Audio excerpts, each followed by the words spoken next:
धम्मो मंगल मुक्तित्थम अहिंसा संजमो तवो देवावितम नमन संति जस्स धम्मे सयामणो। परम श्रद्धेय आचार्य प्रवर आदरणीय साध्वी प्रमुखा श्री जी, साधु साध्वी वृंद, बंधुओं बहनों, एक बच्चा मिट्टी में कुछ उथल पुथल कर रहा था। उसे पूछा तुम क्या कर रहे हो? तो कहा कि मेरे हाथ में एक चुंबक है, उससे मैं मिट्टी में से लोह को निकाल रहा हूं। चुंबक मिट्टी में छिपे हुए लोह के कणों को खींच लेता है। आचार्य प्रवर की यात्रा के संदर्भ में, प्रवास के संदर्भ में हम सुनते हैं, देखते हैं, तो लगता है कि आचार्य प्रवर का कोई एक चुंबकीय आकर्षण है। जहां पधारते हैं लोग खींचे आते हैं। नेताओं की सभाएं भी होती है, उनमें भी लोग आते हैं। तो सोचा दोनों में फर्क क्या है? नेताओं की सभाओं में भीड़ को जुटाया जाता है और आचार्य प्रवर के सानिध्य में भीड़ जुटती है। यह एक बहुत बड़ा अंतर है। एक सभा करनी होती है, कई कई महीने पहले उनके बड़े बड़े नेता आते हैं, योजना बनाते हैं और लोगों को लाने के लिए अंदर से हल्की फुल्की भारी बख्शिश जो भी देनी होती है उनको देते हैं, तब जाकर के वे भीड़ जुड़ती है। किंतु आचार्य प्रवर के सानिध्य में हम देखते हैं, कभी भी किसी भी दिन देखो, भीड़ एक सहज रूप में, प्रवाह के रूप में चलती है। सचमुच आप एक चुंबकीय व्यक्तित्व के धनी हैं। यह 13 पंथ भवन, जिस संदर्भ में परम पूज्य आचार्य प्रवर ने चतुर्मास जो किया उस संदर्भ में फरमाया, किंतु मैं उस दिन को भी याद करता हूं जब श्रद्धेय मंत्री मुनिश्री के सानिध्य में, सुमेरमल जी स्वामी के सानिध्य में यहां पर एक भव्य कार्यक्रम हुआ था। परम पूज्य आचार्य श्री महाप्रज्ञ जी के विशेष निर्देश से मुनिश्री ने यहां पर अजित भाई संघवी को दीक्षा प्रदान की थी, जो अभी मुनि अनंत कुमार के रूप में संघ में साधना निरत हैं।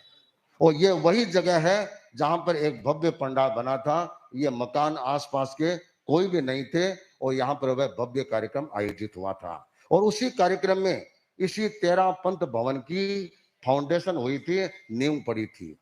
तो वहां से एक इतिहास का दौर शुरू हुआ। इस 13 पंथ भवन में अनेक अनेक कार्यक्रम हुए हैं। आचार्य प्रवर के निर्देश से हम सूरत आए और इस 13 पंथ भवन निर्माण के बाद सबसे पहले 26 जून को यहां आए, सबसे पहले भवन को यहां देखा। उस समय एक विशेष कार्यक्रम था, मुमुक्षु नेकता, उसका मंगल भावना समारोह था, जिसकी दीक्षा छापर में होने वाली थी। तो यहां पर काफी अच्छी उपस्थिति थी। उस उपस्थिति में मैंने सर्वप्रथम परम पूज्य आचार्य प्रवर के सन 2024 के चतुर्मास के संदर्भ में समाज को आह्वान किया था और उसी दिन दोपहर में समाज के वरिष्ठ करीब करीब 50 लोगों की एक विशेष मीटिंग हुई। तो 26 जून से निवेदन का वह सफर शुरू हुआ और 5 सितंबर को आचार्य प्रवर की सूरत चतुर्मास की घोषणा के साथ वह सफर संपन्न हुआ। तो यह जो शुरुआत की थी चिंतन की, वह इसी 13 पंथ भवन में की थी। तो इस दृष्टि से यह भी एक ऐतिहासिक बन गया है।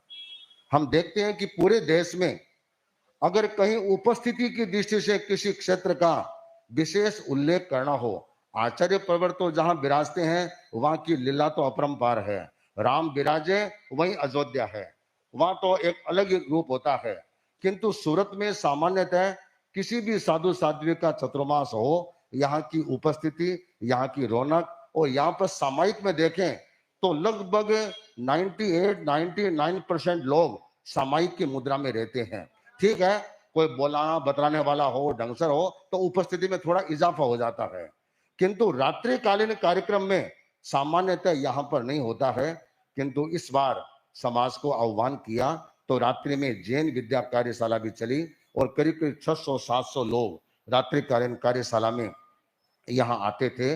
तो यहाँ उपस्थिति, श्रद्धा, निष्ठा, उमंग, उत्साह में सूरत समाज में कोई कमी नहीं है। सभाएं, संस्थाएं अलग अलग नाम से हो सकती है, सबसे बड़ी बात है सब अपने आप को श्रावक मानते हैं और श्रावक मान करके और हर कार्य को उत्साह और उमंग के साथ करते हैं। और उसी उत्साह और उमंग का गुरुदेव ने आकलन किया और सन 2024 का चतुर्मास सूरत समाज को बख्शाया।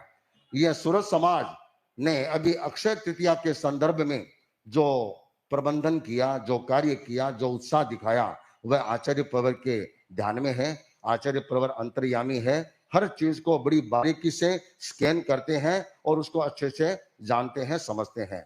तो आज तेरा पंथ भवन में परम पूज्य आचार्य प्रवर का पदार्पण हुआ है। इस अवसर पर चूंकि मेरा पिछला चतुर्मास यहाँ था, इस दृष्टि से और अगला चतुर्मास भी सूरत शहर में उदना में घोषित है, तो यहाँ पदार्पण पर मैं परम पूज्य आचार्य प्रवर का स्वागत करता हूँ, अभिनंदन करता हूँ और आपके सानिध्य में यह तेरा पंथ धर्म संघ चहुमुखी विकास करता रहे। इसी